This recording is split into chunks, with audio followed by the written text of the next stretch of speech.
Luna Maya ungkap sosok pacar bukan Gading Marten atau bos mie instan. Sempat dikabarkan dekat dengan Gading Marten hingga bos mie instan, Luna Maya akhirnya ungkap sosok pacarnya. Hubungan percintaan Luna Maya memang hingga kini masih terus menjadi perbincangan hangat. Setelah putus dari Reino Barak, mantan kekasih Ariel Noah ini begitu tertutup mengenai kisah kasihnya dengan pria. Akibatnya, banyak netizen yang mengira Luna Maya masih melajang. Namun ternyata sebaliknya, Luna Maya mengaku sempat berpacaran dengan seorang pria selama hampir 3 tahun.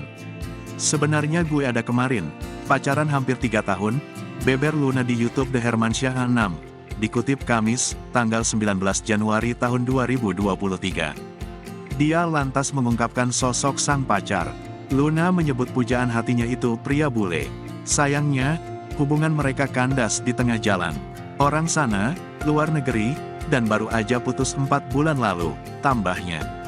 Diakui artis kelahiran Bali ini, dia tak menampik ada perasaan sedih saat harus putus cinta. Apalagi saat Luna Maya tengah berjuang untuk mengetahui isi hatinya, mantan kekasihnya itu justru sudah memiliki pacar baru. Sedih sih, putus, cuma tadinya ya gitu, gue pikir bisa dulu buat mengetahui feeling kita. Tahunya, dia punya pacar lagi, tandasnya sambil tertawa. Pengakuan Luna Maya soal sosok pacar itu pun membantah kabar dirinya berpacaran dengan Gading Marten atau Exten Salim, bos mie instan.